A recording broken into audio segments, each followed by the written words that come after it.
Queridos irmãos e amigos, desejo que a paz do Senhor Jesus esteja sobre cada vida e em cada coração.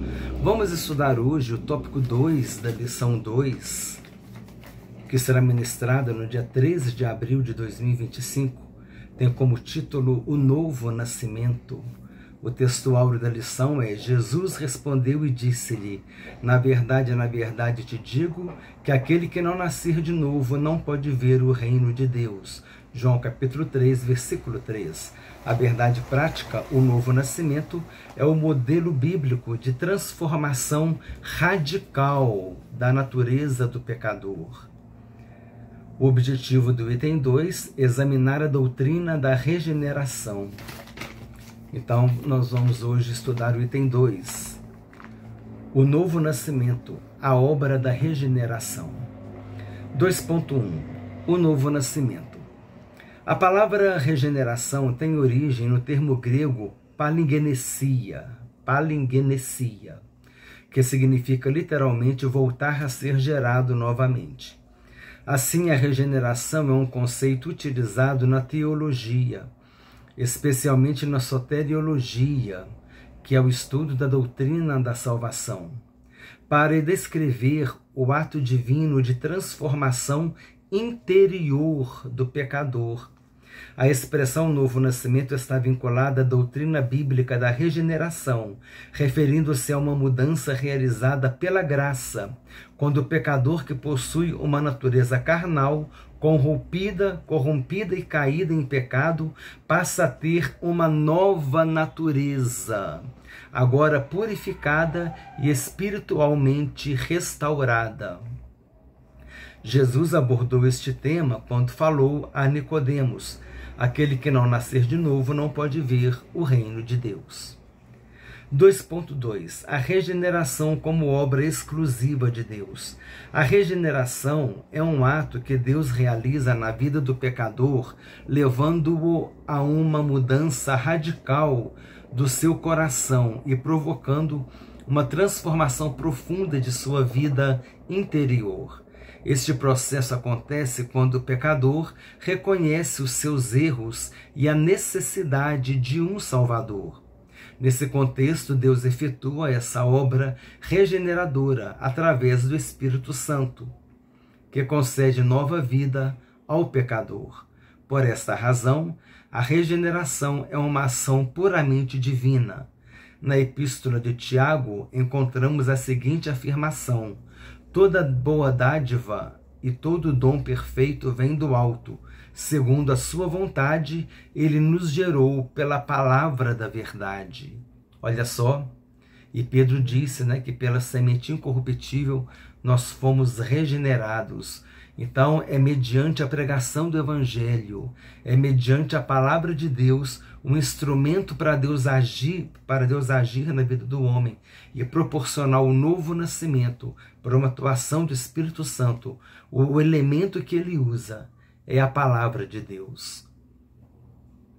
Nós vemos que Jesus conversou muito com Nicodemos, falou sobre a serpente no deserto, falou que ele veio para salvar, que Deus amou o mundo de tal maneira para salvar a humanidade. E aí nós vemos que Jesus ele trabalhou, enquanto Jesus falava com Nicodemos a respeito do vento, que você não sabe de onde vem nem para onde vai, assim é todo aquele que é nascido do Espírito. Quando Jesus estava pregando a palavra para Nicodemos, Jesus estava gerando Nicodemos espiritualmente. E nós vimos na lição passada que Nicodemos deu demonstração de conversão quando ele defendeu Jesus e depois quando ele ajudou a sepultar a Jesus. Aqui fala, nesse texto que nós lemos, fala sobre uma obra exclusiva de Deus. Nós comentamos na aula passada a respeito do pecador remido. O pecador remido é o novo homem, é o homem espiritual que cogita pelas coisas celestiais e espirituais. Ele é pecador também, mas ele sabe que ele precisa de Deus, do perdão de Deus. O pecador não remido é aquele que não teve uma experiência com Jesus. Ele é o homem natural, cogita pelas coisas terrenas, é o velho homem, né? O novo natural é o velho homem, cogita pelas coisas carnais, pelas coisas terrenas. E nós falamos aqui, né, irmãos, é uma palavra pastoral importante, que quando a gente fala assim que o homem, que nós, né, como salvos, nós não devemos cogitar pelas coisas terrenas, nós estamos nos referindo a tudo aquilo que diz respeito ao pecado, tudo aquilo que diz respeito às coisas que desagradam a Deus. Porque às vezes a pessoa tem uma interpretação errada. Ah, não, eu não vou cogitar pelas coisas terrenas, então eu não vou almejar um estudo, eu não vou almejar um concurso, eu não vou almejar fazer uma faculdade, eu não vou almejar abrir uma oficina, abrir uma loja, abrir um restaurante, um negócio. Não, porque isso são coisas terrenas. Não é disso que a Bíblia está falando. Quando a Bíblia diz que nós não devemos cogitar pelas coisas terrenas, é no sentido de uma vida de pecado, uma vida fora da vontade de Deus. Agora, nós devemos sim correr atrás de uma capacitação, de um concurso, de uma faculdade, de uma pós-graduação, de aprender um idioma, de abrir uma loja, uma oficina, de abrir uma lavanderia, seja lá o que for, um restaurante, uma lanchonete, uma oficina de carro, oficina de computador, seja lá qual é a habilidade que você tem, uma loja de roupa, de calçado, você fazer projetos na tua vida, essas coisas terrenas, elas são bênção de Deus para você. Coloca Deus no negócio e vai em frente, se dedica ao seu objetivo. Isso é que é importante. Agora, porque as coisas terrenas, conforme eu disse, são coisas do pecado. Essas sim a gente deve descartar. Porque há pessoas, irmãos, que interpretam erradamente isso. Ah, eu não vou cogitar pelas coisas terrenas, não. A gente está aqui de passagem. Amém, é verdade. Mas você tem uma vida pela frente, tem um futuro, tem uma vida profissional, se capacitar nos estudos, se conquistar as coisas. Isso é importante, amém? Deus nos chamou para comer o melhor da terra, para estarmos procurando sempre melhorar. Agora, abandonando a vida de pecado e vivendo para Deus, amém?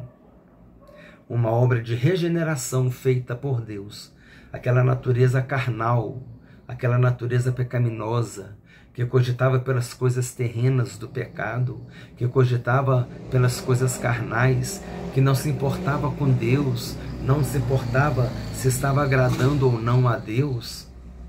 Essa natureza foi trocada agora pela natureza espiritual, que é uma natureza influenciada, municiada, alimentada pela presença do Espírito Santo em nossas vidas, amém?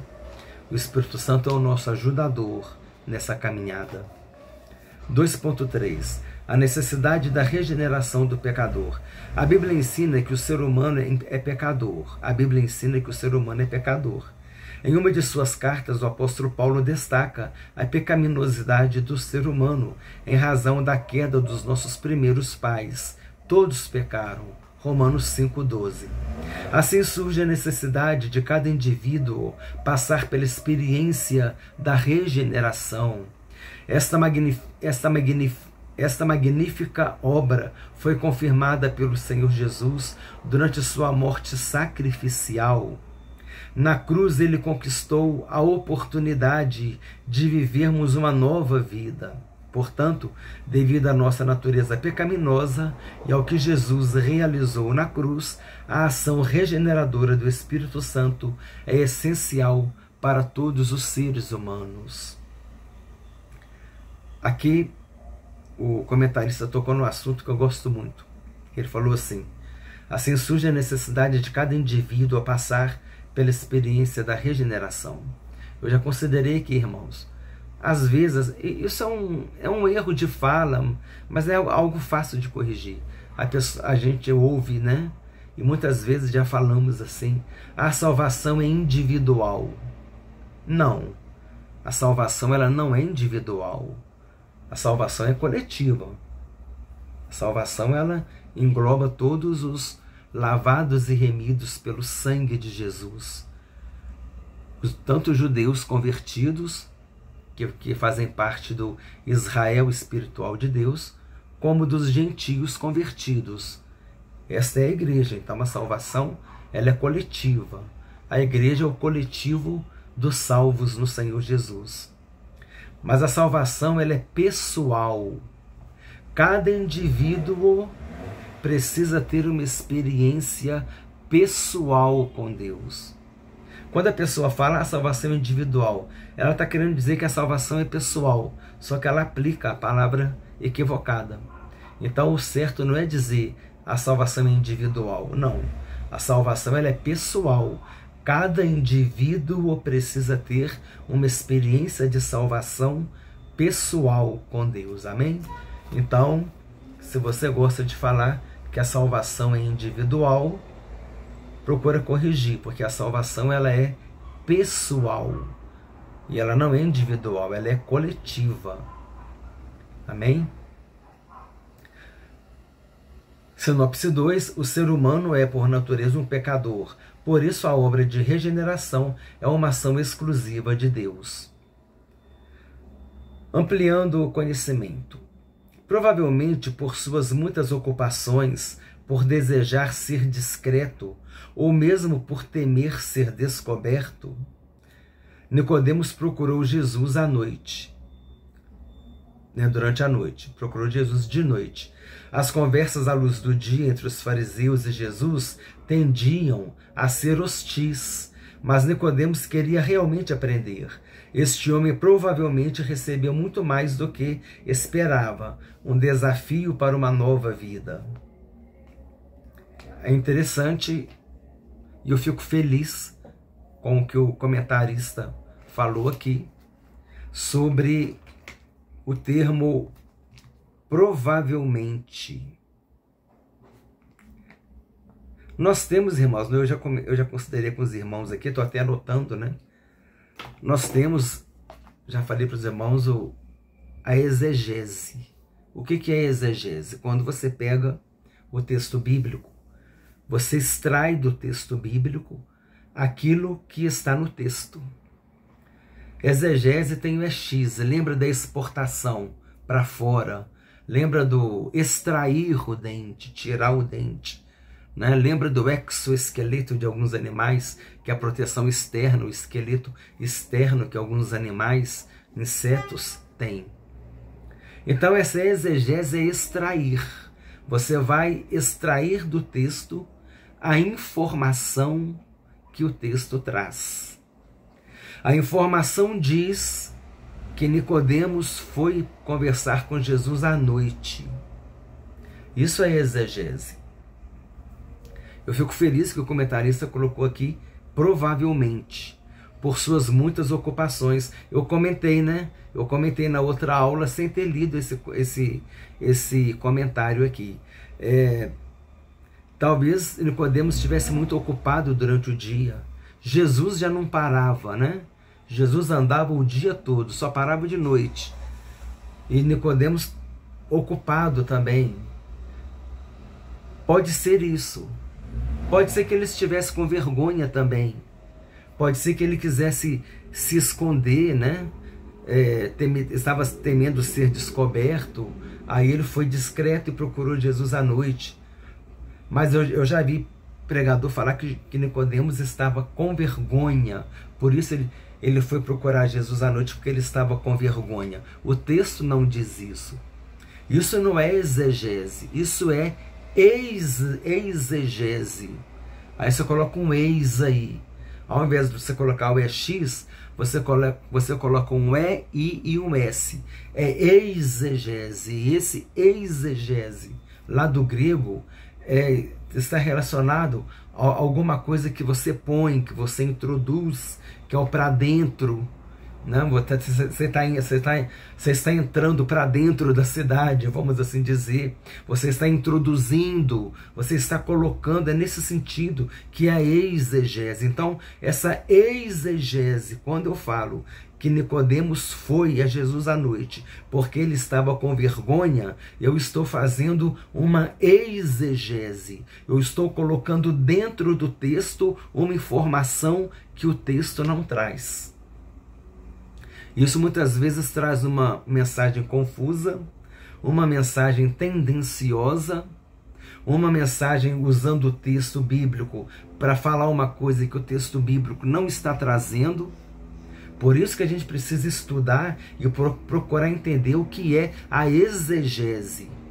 Agora, se eu quero falar que Nicodemos estava com vergonha, eu não posso afirmar, mas eu posso então contextualizar. Eu posso trazer, assim, igual o comentarista falou aqui, provavelmente por suas muitas ocupações, ou seja, talvez Nicodemos estivesse tão ocupado durante o dia que ele só tinha tempo à noite. Talvez ele estivesse com vergonha, talvez ele quisesse se esconder dos colegas fariseus, como aqui mesmo o comentarista disse, que os fariseus eles entravam em atrito com Jesus em todo o tempo. Se Nicodemos chegasse lá, o pessoal ia falar, opa, peraí, tá chegando mais um quebra-pau, vamos lá ver. E não tinha nada disso, né?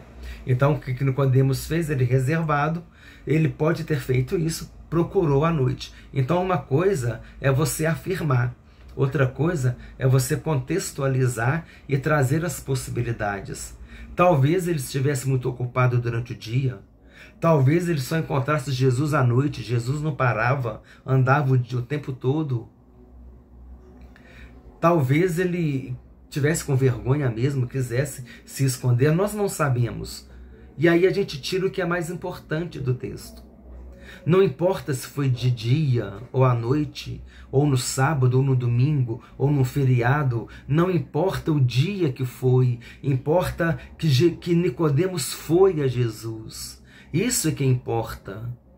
E foi com o coração aberto, foi com uma vontade de querer conhecer mais a Jesus. Tanto é que Jesus não repreendeu Nicodemos, Jesus repreendeu os outros fariseus, mas ele não repreendeu Nicodemos porque ele conhecia o coração de Nicodemos.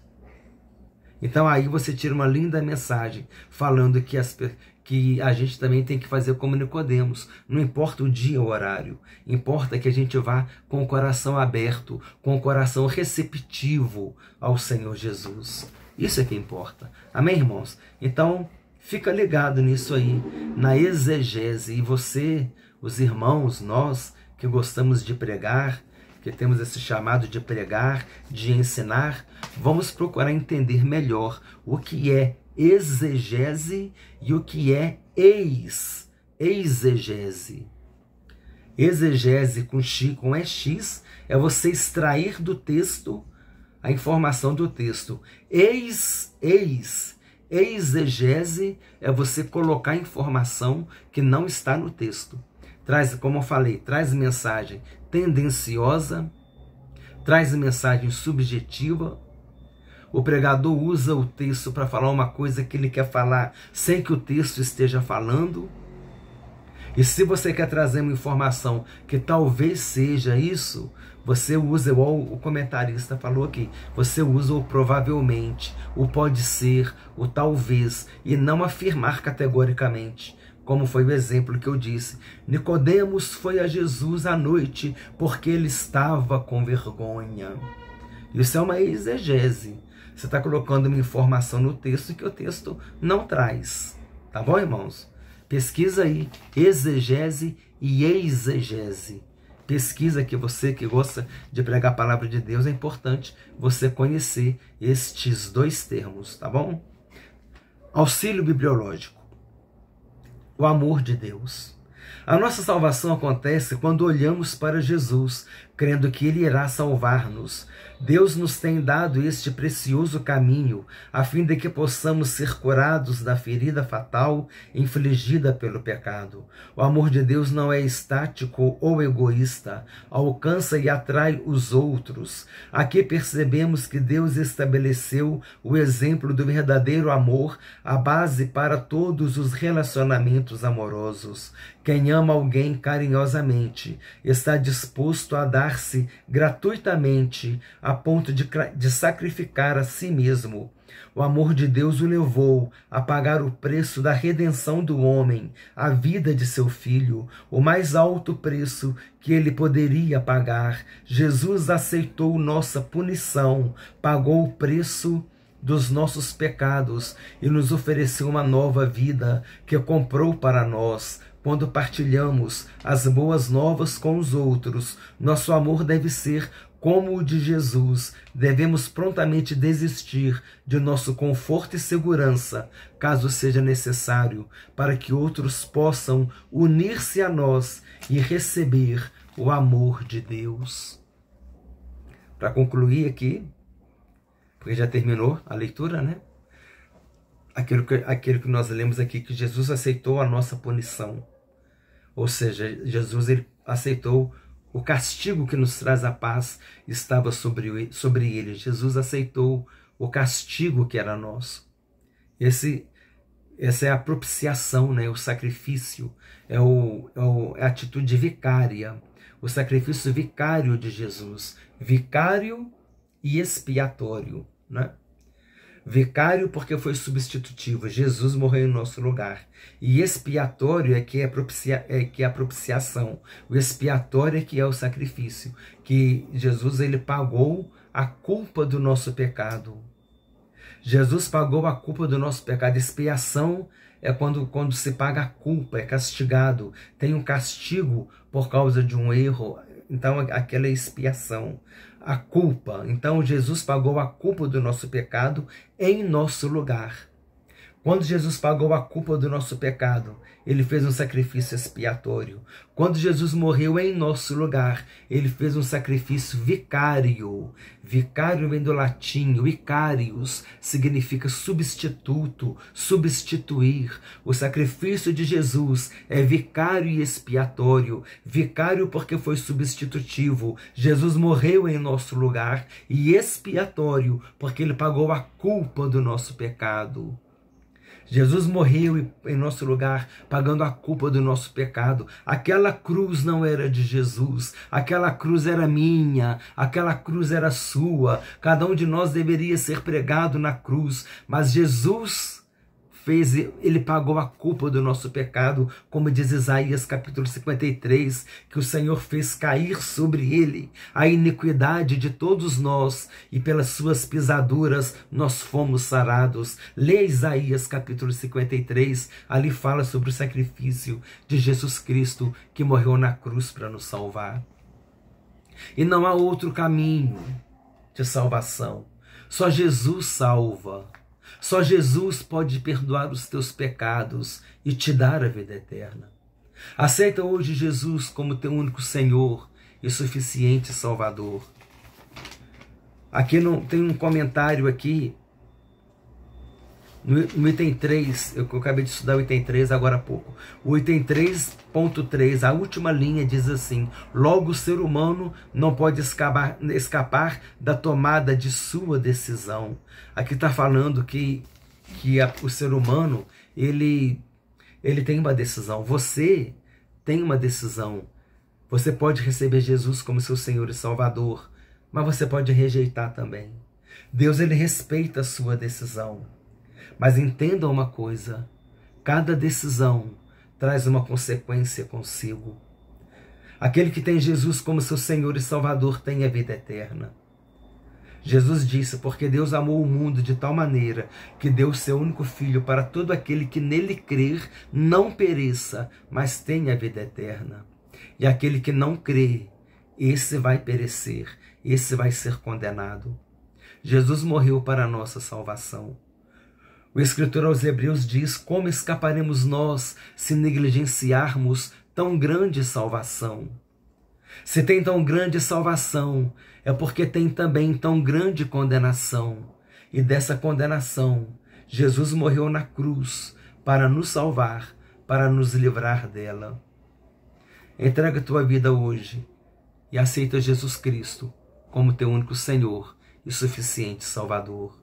Desejo que Deus te abençoe ricamente, em nome do Senhor Jesus Cristo.